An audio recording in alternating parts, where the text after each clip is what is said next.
저를 데려가시더라도 이 어린 것은 살려야 하지 않겠습니까? 여기 펜트하우스 구경도 좀 하고 계약도 좀 할까 해서 왔는데 할머니 그 더러운 옷으로 앉으면 다 망가진단 말이에요. 품격 떨어져서 정말. 자, 이제 이 120억은 공중분해됐다. 제목 분양 사무실에서 쫓겨난 할머니. 사람들은 지금의 강남을 보고 황금의 땅이라 부르더군. 하늘을 찌를 듯 솟아오른 빌딩들, 밤이면 별보다 더 반짝이는 불빛들. 하지만 말이다. 내 눈을 감으면 여전히 이곳은 사방이 칠흑같이 어둡고 비릿한 냄새가 진동하던 거대한 갯벌일 뿐이야. 내 나이 22. 남편이란 작자는 노름빚에 쫓겨 야반도주를 했고 내겐 갓 돌을 넘긴 진우기의 따뜻한 숨결과 꼬깃꼬깃한 만원짜리 몇 장이 전부였지. 1974년 그때의 영동은 사람이 살 곳이 아니었어. 비만 오면 장화 없이는 한 발짝도 뗄 수 없는 진흙탕이었고 밤이면 도깨비불이라도 나올 듯 고요했지. 나는 낮에는 남의 집 빨래를 했어. 겨울이면 얼음을 깨고 찬물에 손을 담갔지. 손마디가 퉁퉁 붓고 지문이 다 닳아 없어질 때까지 비누칠을 했어. 하지만 그 돈으론 우리 진욱이 우유 한 통 사주기도 벅차더구나. 그래서 나는 밤마다 횃불 하나를 들고 갯벌로 나갔어. 갯벌은 정직하면서도 무서운 곳이야. 발을 잘못 디디면 그대로 삼켜버릴 듯 쩍쩍 입을 벌리고 있지. 나는 등에 진우기를 포대기로 꽉 조여매고 허리까지 빠지는 진흙 속을 기어다녔어. 낙지 한 마리를 잡을 때마다 이게 내 자식의 내일이다. 이게 내 자식의 목숨줄이다라고 주문처럼 외웠지. 어느 날이었어. 그날은 유난히 달도 없었지. 갯벌 깊숙한 곳까지 들어갔는데 갑자기 발이 쑥 빠지더구나. 아무리 힘을 줘도 발이 나오질 않아. 밀물은 서서히 차오르기 시작하는데 사방엔 내 숨소리와 진우기의 가느다란 칭얼거림 뿐이었어. 아이고, 하나님 우리 진욱이 어떡합니까? 저를 데려가시더라도 이 어린 것은 살려야 하지 않겠습니까? 죽음의 공포보다 무서운 건 내가 사라진 세상에서 홀로 남겨질 내 자식의 운명이었어. 나는 미친 듯이 손으로 흙을 파헤쳤어. 손톱이 뒤집히고 생살이 찢겨나가 피가 섞인 진흙이 손목을 타고 흘렀지만 고통은 느껴지지도 않았어. 오직 살아야 한다는 본능, 아니 살려야 한다는 어미의 지독한 악착뿐이었지. 겨우 구멍에서 발을 빼내고 무트로 기어 올라왔을 때 나는 그 차가운 갯벌 바닥에 엎드려 통곡했어. 그리고 맹세했지. 내 오늘 이 수치와 공포를 잊지 않으리라. 내 자식 눈에 눈물 나게 하는 이 세상을 기필코 내 발밑에 두리라. 나는 그때부터 남들이 버린 땅이라고 손가락질하던 늪지를 사모으기 시작했어. 남들은 미쳤다고 했지. 농사도 못 짓는 땅을 왜 사냐고. 하지만 나는 알았어. 이 갯벌이 품은 침묵이 언젠가 거대한 외침이 되어 돌아올 거라는 걸. 나는 생선 찌꺼기를 얻어다 국을 끓여 먹으며 10원 한 장까지 아껴 땅을 샀어. 내 발에 묻은 이 진흙이 훗날 황금이 될 거라는 믿음 하나로 50년을 견뎠지. 내 손등의 흉터는 그때 생긴 거야.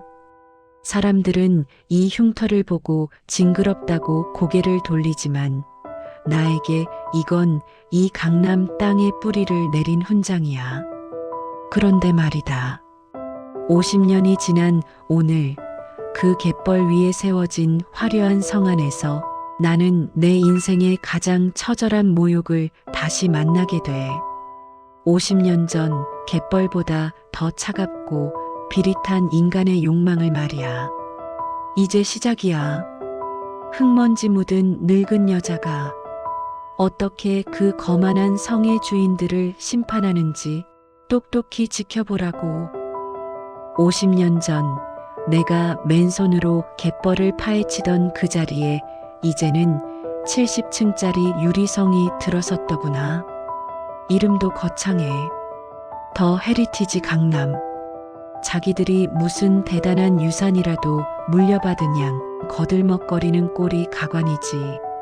사실 이곳은 내 아들 진욱이가 지은 건물이기도 하지만 이 건물이 딛고 선 땅 3,000평은 여전히 내 이름 석자로 되어 있어. 나는 아들에게 말했지. 진우가 건물만 화려하면 뭐하냐? 그 안에 사는 사람 마음 보가 뒤틀려 있으면 그건 그냥 화려한 쓰레기통일 뿐이다. 오늘 내가 직접 가서 그 성에 들어올 자격이 있는 놈들인지 좀 봐야겠다. 나는 평소처럼 입던 누비코트를 걸쳤어. 아침에 밭일을 좀 거드느라 털신 끝에 흙이 조금 묻어 있었지. 그게 뭐 어때서? 흙에서 와서 흙으로 돌아가는 게 사람인데. 하지만 분양 사무실의 그 거대한 유리문이 열리는 순간 나는 내가 다른 행성에 온 줄 알았어. 사방이 눈이 멀 정도로 하얀 대리석이었고 공기 중엔 코끝을 찌르는 비싼 향수 냄새가 진동하더군. 내가 한 발짝을 내디딜 때마다 내 낡은 털신이 대리석 바닥에 찍찍 소리를 냈어. 그 소리가 나자마자 저 멀리 상담석에 앉아있던 젊은 여자 하나가 고개를 들더군. 분양팀장 박소희. 짙은 화장에 빈틈없는 정장, 그리고 사람을 등급별로 나누는 저 살벌한 눈빛.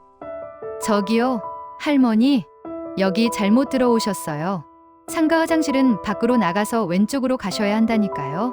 말투는 나긋나긋했지만 그 안엔 오물이라도 본 듯한 불쾌감이 꽉 차 있었지. 나는 조용히 대답했어. 화장실 찾으러 온 거 아니요. 여기 펜트하우스 구경도 좀 하고 계약도 좀 할까 해서 왔는데. 그 순간 사무실 안에 기분 나쁜 정적이 흐르더니 박 팀장이 배를 잡고 웃더군. 옆에 있던 남자 직원들도 낄낄거리며 입을 가렸어. 할머니, 치매 기운 있으신가 봐. 여기가 어디라고? 할머니, 여기 한 세대에 70억이에요. 70억이 어느 정도 돈인지 감도 안 오시죠? 할머니가 평생 폐지를 주워 모아도 여기 현관 타일 한 장 못 사요. 자꾸 영업 방해하시면 경찰 부릅니다. 어서 나가세요. 나는 그냥 아들을 기다리겠다고 하며 구석에 있는 소파에 앉으려 했어. 그런데 박 팀장이 내 앞을 가로막더니 내 어깨를 거칠게 밀치더군. 어디를 앉으려고 그래? 이 소파 가죽이 이탈리아에서 온 건데 할머니 그 더러운 옷으로 앉으면 다 망가진단 말이에요. 당장 안 나가요? 그 여자의 손길에 내 낡은 청가방이 바닥으로 떨어졌고 아침에 챙겨온 쭈글쭈글한 사과 2알이 대리석 바닥을 굴러갔어. 직원 하나가 그 사과를 발로 툭 차더니 말하더군. 이것 봐. 진짜 노숙자라니까. 할머니, 이 수첩은 뭐야? 적선 받은 장부야? 내 인생이 담긴 수첩을 그들이 비웃으며 돌려볼 때 내 가슴 밑바닥에서 뜨거운 무언가가 올라왔어. 50년 전 아픈 진욱이를 안고 의원 문턱에서 쫓겨날 때 느꼈던 그 모멸감. 세상은 변한 게 없더구나. 갯벌이 아파트로 변했을 뿐 인간들의 천박한 심보는 여전히 비린내가 났어. 그때였어. 저 멀리서 모피 코트를 휘두른 중년 여자가 들어오더군. 박 팀장은 나를 밀쳐내던 그 손으로 공손하게 허리를 굽히며 비굴한 웃음을 지었지. 어머, 사모님, 오셨어요? 입구에 저런 지저분한 노인이 있어서 불편하셨죠? 얼른 치우겠습니다. 그 사모님이라는 여자는 나를 보더니 코를 싸주며 인상을 찌푸렸어. 어머, 웬일이니? 이 관리팀 뭐 하는 거야? 이런 고급 단지에 저런 노인네를 돌아다니게 하고 품격 떨어져서 정말. 나는 바닥에 무릎을 굽히고 굴러다니던 사과를 주었어. 흙 묻은 내 손등 위로 박 팀장의 비웃음이 쏟아졌지. 하지만 나는 속으로 숫자를 세고 있었어. 하나, 둘, 셋. 이제 곧 저 거만한 성의 성벽이 무너져 내릴 시간이었거든. 내 아들, 이 땅과 이 건물의 진짜 주인이 이 문을 열고 들어올 시간이 말이야. 자, 이제 연극은 끝났다. 너희들이 그토록 숭배하는 그 돈과 권력이 진짜 누구의 발끝에서 시작되었는지 이제 똑똑히 보여주마. 내가 바닥에 흩어진 사과를 줍고 있을 때였어. 분양 사무실에 그 두꺼운 강화유리 문이 부서질 듯 열리더군. 일정하고 묵직하며 거침없는 발소리. 내 아들 진욱이었지. 평소엔 내 앞바닥에 넙죽 엎드려 재롱을 떨던 놈이지만 일할 때만큼은 재계에서 피도 눈물도 없는 사자라 불리는 놈이야. 진욱이는 문을 열자마자 굳은 표정으로 사무실 안을 훑었어. 그러다 바닥에 주저앉아 낡은 코트 자락으로 사과를 닦고 있는 나를 발견했지. 그 순간 놈의 눈빛이 어떻게 변했는지 알아? 그건 사람의 눈이 아니었어. 제 어미를 모욕당한 맹수의 살기였지. 박 팀장은 상황도 모르고 아들에게 달려갔어. 비단결 같은 미소를 지으며 온몸을 비꼬더군. 어머, 이진욱 대표님. 연락도 없이 어쩐 일이세요? 저 노망난 할머니 때문에 분위기가 엉망이라 지금 막 끌어내려던 참이었거든요. 진욱이는 박 팀장의 말을 칼같이 잘랐어. 그리고는 녀석의 손이 박 팀장 얼굴 근처에서 멈췄지. 그 더러운 입으로 내 어머니를 한 번만 더 입에 올리면 자네 인생뿐만 아니라 자네 가족 전체의 미래를 내가 직접 이 땅에서 지워버릴 거야. 아들의 목소리는 낮았지만 사무실 안의 모든 공기를 얼려버릴 만큼 서늘했어. 진욱이는 내게 달려와 무릎을 꿇었지. 억만금을 주물럭거리는 그 손으로 내 흙묻은 털신을 감싸쥐더구나. 어머니, 제가 잘못했습니다. 이런 천박한 인간들이 있는 곳에 어머니를 혼자 오시게 한 제가 불효자입니다. 아들은 입고 있던 수천만 원짜리 맞춤 정장을 벗어 내 낡은 코트 위에 덮어주었어. 그리고는 분양 팀원 전체를 향해 천천히 일어섰지. 김 비서, 여기 대행사 대표, 당장 이리로 오라고 해. 1초라도 늦으면 이 대행사 대한민국에서 증발할 줄 알아. 잠시 후 대행사 대표가 신발도 제대로 못 신고 뛰어들어왔어. 진욱이는 그 대표를 쳐다보지도 않고 박 팀장을 가리켰지. 저 여자가 방금 내 어머니께 폐지를 주어도 타일 한 장 못 산다고 했나? 그리고 매를 맞아야 정신을 차린다고? 대행사 대표의 얼굴이 흑빛이 되었어. 진욱이는 품 안에서 만년필을 꺼내 백지에 숫자를 써내려갔지. 이게 이번 프로젝트 예상 수수료야. 120억. 자, 이제 이 120억은 공중분해됐다. 그리고 박 팀장, 자네가 VIP 고객 리스트 경쟁사에 팔아넘기려다 걸린 거 내가 부모 생각해서 덮어줬던 거 기억나나? 이제는 아니야. 지금 당장 형사고소 진행해. 민사로 자네 집 차 통장까지 단 1원 한 푼 안 남기고 싹 다 압류할 거니까. 박 팀장이 비명을 지르며 내 발끝에 머리를 찍었어. 회장님, 살려주세요. 제가 미쳐섰습니다. 제발 한 번만. 진욱이는 차갑게 비웃었지. 살려달라고? 우리 어머니를 이 추운 밖으로 내쫓을 때 그분의 무릎이 얼마나 시릴지는 생각 안 해봤나? 김 비서, 아까 거들었던 직원들 명단 다 뽑아. 이 업계가 좁지. 오늘 이후로 이 바닥에서 이 인간들 받아주는 곳 있으면 그 회사도 내 적으로 간주한다. 구석에서 떨고 있던 모피 사모님도 예외는 아니었어. 진욱이는 그녀에게 다가갔지. 아, 성진토건 사모님.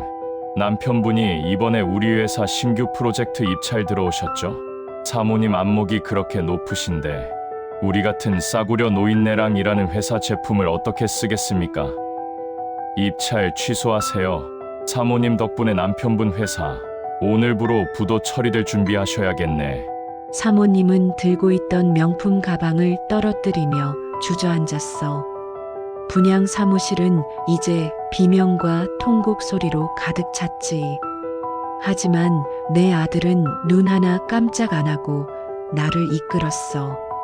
어머니, 가시죠. 이런 쓰레기 냄새 나는 곳에 한순간도 더 계시게 하고 싶지 않습니다. 오늘 펜트하우스 계약은 취소입니다. 이 건물 그냥 제가 통째로 사서 어머니, 친구분들 쉼터로 개조하겠습니다. 문을 나서는 내 등 뒤로 평생을 거만하게 살아온 인간들이 무너지는 소리가 들리더군. 그 화려했던 성벽이 내 털신 끝에 묻은 흙덩이보다도 가볍게 부서지고 있었어. 사람들은 흔히 용서가 미덕이라고 말하지. 하지만 말이다. 반성하지 않는 인간에게 베푸는 용서는 독약이나 다름없어. 내가 갯벌에서 손톱이 빠지며 배운 건 딱 하나야. 뿌린 대로 거두고 심은 대로 거둔다는 것. 사무실을 나온 지 불과 사흘 만에 그 화려했던 성 안의 인간들은 지옥을 맛보고 있었지. 진욱이는 내 생각보다 훨씬 더 집요하고 철저했어. 가장 먼저 무너진 건 박 팀장, 그 소희라는 아이였어. 아들이 진행한 형사고소는 자비가 없었지. 경쟁사에 고객 명단을 넘기려 했던 증거들이 검찰청 테이블 위에 차례로 깔렸고 그녀의 집과 통장은 단 하루 만에 얼어붙었어. 그토록 자랑하던 이탈리아제 가죽 가방이며 명품 구두들이엔 빨간 압류 딱지가 붙었지. 사흘째 되는 날 내 집 마당으로 검은색 차 한 대가 들이닥치더군. 박 팀장과 그녀의 아버지였어. 내가 예전에 상가 자리를 내어주며 사람 좋게 웃어줬던 그 사장이 이제는 제 딸의 목줄을 쥐고 내 앞에 무릎을 꿇었지. 회장님, 제 딸년이 죽을 죄를 지었습니다. 걔가 자식을 잘못 키웠습니다. 제발 한 번만 선처해 주십시오. 이대로라면 저희 집안은 길거리로 나앉게 생겼습니다. 박 팀장은 아예 내 발치를 붙잡고 통곡을 하더군.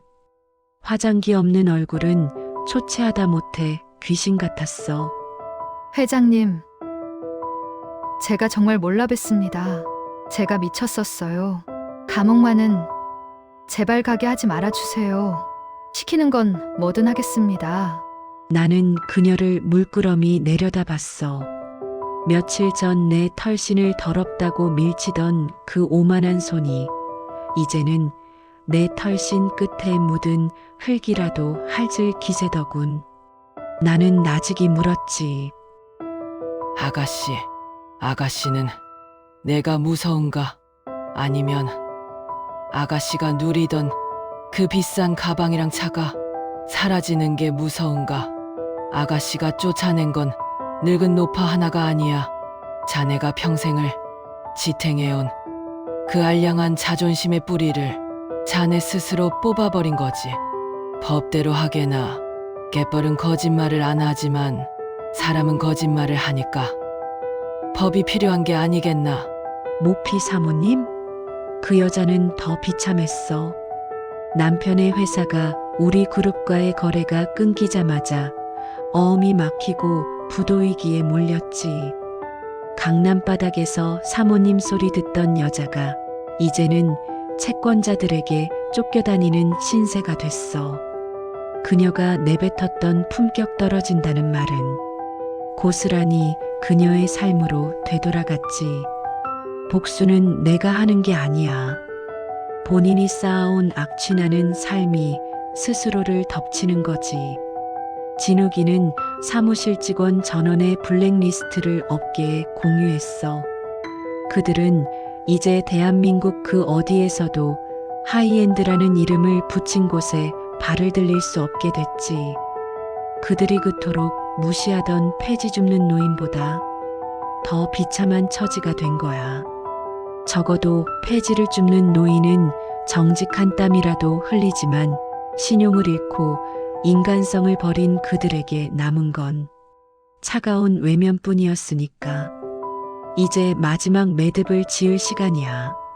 저 높은 펜트하우스 꼭대기에서 내가 평생 품어온 이 흙의 진심이 무엇인지 세상에 선포할 때가 온 거지. 소란스러웠던 폭풍이 지나가고 드디어 그 화려한 성의 꼭대기 70층 펜트하우스에 발을 들였어. 통유리 너머로 서울 시내가 한눈에 내려다 보이더군. 50년 전 아픈 진욱이를 업고 진흙탕 속을 헤매던 그 갯벌터가 이제는 세계에서 내로라 하는 마천루의 숲이 되었어. 격세지감이라는 말이 이럴 때 쓰는 거겠지. 진욱이가 내 곁으로 다가와 내 거친 손을 잡더구나. 어머니, 여기가 이제 어머니의 집입니다. 대한민국에서 가장 높은 곳. 누구도 어머니를 함부로 내려다볼 수 없는 곳입니다. 나는 아들의 손을 꼭 쥐었어. 따뜻하더군. 갯벌에서 낙지를 잡던 그 고사리 같던 손이 이제는 대한민국 경제를 움직이는 든든한 버팀목이 되었어. 나는 아들에게 말했지. 진우가, 사람들은 이곳에 살면 자기가 신이라도 된 줄 알지. 하지만 잊지 마라.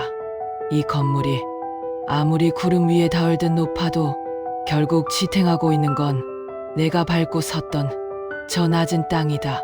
저 낮은 곳에 흙냄새를 잇는 순간 이 성은 모래성처럼 무너지는 게야.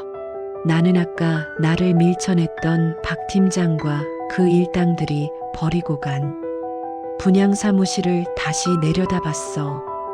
그들은 여전히 깨닫지 못할 거야. 자기들이 발로 찬 게 낡은 털신을 신은 노파가 아니라 자신들의 인생을 지탱해줄 마지막 기회였다는 것을. 나는 이 펜트하우스를 진욱이에게 부탁해 이곳을 강남의 기원을 기록하는 작은 사립박물관 겸 커뮤니티 공간으로 만들도록 지시했어. 펜트하우스 중앙광장에 1970년대 강남의 갯벌 사진과 내가 신던 흙 묻은 털신을 전시해. 이 화려한 강남이 원래는 이런 흙바닥이었다는 것을 부자들에게 끊임없이 상기시키는 부의 경고등 역할을 하는 것. 그게 바로 내가 50년 전 갯벌에서 죽다 살아나며 하늘에 약속했던 진짜 성공의 모습이니까. 그날 밤 나는 거실 한복판에 신문지 한 장을 깔았어. 그리고 진욱이와 마주 앉았지.